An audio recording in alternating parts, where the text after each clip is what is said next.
নমস্কার, the story teller চ্যানেলে আজকের গল্প বিভূতিভূষণ বন্দ্যোপাধ্যায় রচিত ভুবন বষ্টমী। গল্প পাঠে আমি অনিন্দিতা। ওই পথে ভুবন বষ্টমী যেত। অনেকদিন গ্রামের এ পথে হাঁটেনি। এই ঝোপে ঝোপে ঘেঁটু ফুলে ভর্তি ফাল্গুন অপরাহ্নে গ্রামের পিছনকার মাঠ ও বনের মধ্যেকার সরিপথের ধারে এসে দাঁড়িয়েছি আজ হঠাৎ বেড়াতে বেড়াতে। 25 বছর এ পথে পা দিইনি। সেই বাল্যকালে আসতাম খেলাধুলো করতে আপন মনে বনের ধারে। এই পথটা নদীর ঘাটে যাবার। আমার ছেলেবেলায় বষ্টুম পাড়া ও জেলে পাড়ার লোকে ওই পথ ধরে নদীর ঘাটে যেত, এখনও বোধহয় যায়। আমি গ্রামে বহুকাল পরে ফিরেছি এবছর ফাল্গুন মাসে। মাঠের মধ্যে বেড়াতে বেড়াতে এই অপরাহ্নে এসে পড়েছি এই জায়গাটাতে। প্রথমটা চিনতে পারিনি, তারপরেই মনে হলো ওই সেই ছিঁড়ে পুকুরের ধারের পথ। ওদিকে বেলেডাঙার বাউরের ধারের বট অশ্বত্থের ছায়া স্নিগ্ধ তীর, আম্রবকুলের ঘন সুবাস সন্ধ্যার বাতাসে। পৃথিবীর বসন্ত আজ কি অপূর্ব রূপেই প্রকট হয়ে দেখা দিয়েছে আমার চোখের সামনে। একটা বেলগাছ, যুগল কাকাদের বেলগাছ। এটা তাদেরই জমিতে অবস্থিত, ছেলেবেলা থেকেই জানি।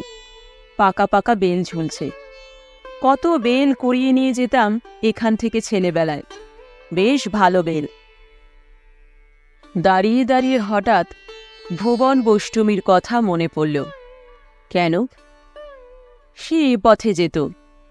এই বিকেলবেলা ওই বন ঝোপ ঘেরা সরু ছায়া স্নিগ্ধ পটটি বেয়ে রাউচিতে বন ও গাব ভেরান্ডা গাছের পাশ কাটিয়ে ঝরা শুকনো বাঁশপাতার রাস পা দিয়ে মচমচ করে মারাতে মারাতে ওই মাদার গাছের তলায় পড়া হলদে হলদে মাদার ফুলের কুড়ির সুবাস আঘ্রাণ করতে করতে এ পথ দিয়ে নদীর ঘাটে গা ধুতে যেত 30-32 বছর আগে। ভুবন বষ্টমীকে 30-32 বছর আগেই দেখতাম। ফর্সা খাটো মতো মানুষটি, বেশ শান্ত মুখশ্রী। কানে ছিল শিকেলে মাকড়ি, হাতে কাচের চুড়ি। বয়স আমার মায়ের সমান হবে, 2-1 বছরের কম বেশি না হতে পারে এমন নয়। আমি তখন 8 বছরের ছেলে, 9 বছরের ছেলে, 10 বছরের ছেলে। জীবনের ওই 3টি বছর পরে আর কখনো তাকে দেখিনি। ভুবন বষ্টমী আমাকে বলতো, হ্যাঁ গা বামুনের খোকা, তুমি একা বনে বনে কি করো? আমি সলজ্জ সুরে বলতাম, এই বাবা ঠাকুর, যাও যাও বাড়ি যাও, এখানে বড় শেয়াল বেরোয়, ছেলে মানুষ এখানে থাকে না, যাও। যাচ্ছি। আমি এগিয়ে দিয়ে আসবো তোমায় খোকা। না, আমি পারি যেতে। থেকো না, চলে যাও, বামন দিদি বকবে, লক্ষ্মী ছেলে, যাও মানিক। আর একটু খেলা করব? না, একা বনের ধারে তোমার কি খেলা বাবা, বড় শেয়াল বেরোয় এখানে। বড় শেয়াল তো দেখিনি, সব ছোট শেয়াল। তা না গো খোকা, বড় শেয়াল হলো সেই যার নাম করতে নেই সন্ধেবেলা। বাঘ? নাম করে না, নাম করে না, দুষ্ট ছেলে। এইরকম টুকরো কথা হয়তো হয়েছিল কোনো এক বিকেলে, 2-4 দিন হয়তো, তার বেশি নয়। প্রায়ই তাকে দেখতাম, ঘরা কাখে নদীর ঘাটে যেত এমনই বিকেলে। সে কেন, বষ্টম পাড়ার জেলে পাড়ার কত বৌঝি যেত। এই পর্যন্ত তার সঙ্গে আমার সম্বন্ধ। ওর সঙ্গে আমার যোগাযোগ নিতান্তই সামান্য। ভুবন বষ্টমীর ইতিহাস যদ্দূর আমার জানা আছে বা পরে বড় হয়ে শুনেছিলাম, তার মধ্যে অসাধারণত্ব কিছু ছিল না। সে ছিল গোপীনাথ বৈরাগীর বিবাহিতা স্ত্রী। গোপাল পরমাণিকের বাড়ির পিছনে ওদের 2খানা মেটে ঘর ছিল। চাষবাস জমি জমার সামান্য আয়ে সচ্ছলভাবেই সংসার চলত নিঃসন্তান স্বামী স্ত্রীর ঝামেলাবিহীন সংসারের। ভুবনের মুখখানা ছিল সুন্দর, কারণ ওর মুখ আমি মনের চোখে স্পষ্ট দেখতে পাই। তবে ভয়ানক রকমের সুন্দর কিছু নয়, পাড়াগাঁয়ের মধ্যে পাঁচপেচি ধরনের চেয়ে একটু ভালো। ভুবন বষ্টুমীর সম্বন্ধে আরও একটা কথা মনে আছে। কেউ তার চরিত্র সম্বন্ধে কোনো অপবাদ দেয়নি, অথচ ও পাড়ার অধিকাংশ ঝি বউ সম্বন্ধে সেই ছেলেবেলাতেই কত কানাঘুষো আমার কানে গিয়েছিল। পাড়াগা জায়গা, পরের এতটুকু ছিদ্রও চোখ এড়ায় না সেখানে। এর কারণ অবশ্যই এই নয় যে পাড়াগাঁয়ের সব লোকই হিংসুক বা নিন্দুক।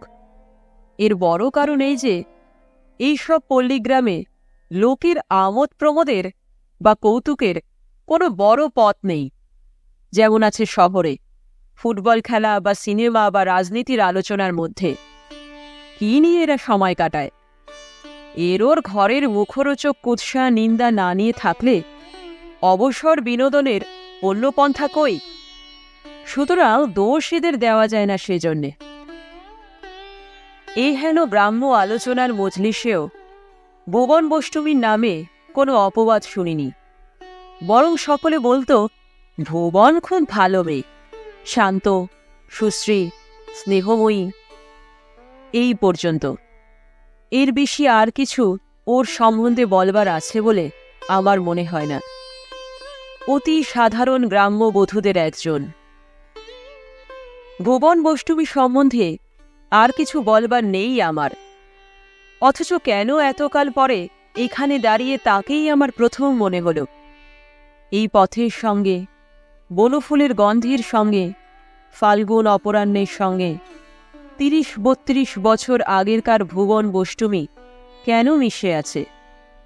আরও কত ঝি বউ তো যেত, তারাও মরে হেজে গিয়েছে আজ কত বছর। তাদের কারো কথা কেন মনে ওঠে না? কারো মুখও কেন মনে নেই? অথচ এতকাল পরে চোখ বুজে ভাবলেই ভুবন বষ্টুমীর মুখ সামনে ভেসে ওঠে, যেমন ভেসে ওঠে আমার মায়ের। এ কথার জবাব নেই। আশ্চর্য হয়ে দাঁড়িয়ে থাকি বন ঝোপ ঘেরা জনশূন্য পথে, ফুটন্ত ঘেটু ফুলের ঝাড়ের ধারে। তারপর কতবার কখনো বসন্তকালে, কখনো গরমকালে, একাধবার শরৎকালের অপরাহ্নে ওই পথে বেলগাছটার তলায় গিয়ে দাঁড়িয়েছি। প্রথমবারের পর আরও অন্তত পক্ষে 10-12 বার, কি তার বেশি, গত কয়েক বছরের মধ্যে। হয়তো অন্য কথা মনে ভাবতে ভাবতে গিয়েছি, কোনো একটা বইয়ের কথা, কি সাংসারিক কোনো সমস্যার কথা, কি অর্থ চিন্তা, যাই হোক। কিন্তু যেমন ওখানে গিয়ে দাঁড়িয়েছি, চুপ করে দাঁড়িয়ে মনকে শান্ত সংযত করবার চেষ্টা করেছি, অমনি কত বছরের পার থেকে ভুবন বষ্টুমীর শান্ত সুশ্রী মুখখানা ধীরে ধীরে মনের মধ্যে ফুটে ওঠে। অথচ ভুবন বষ্টুমী আমার কেউ ছিল না, আমার পাড়ার মানুষও ছিল না সে। খুব বেশি যে তার সংস্পর্শে এসেছি তাও নয়, তার চেয়ে অনেক বেশি মিশেছি যাদের সঙ্গে, তাদের অনেকেই আজ বিস্মৃতির অন্ধকারে বিলীন। কতবার ভেবেছি অবাক হয়ে, কেন এমন হয়? কিচ্ছু বুঝতে পারিনি।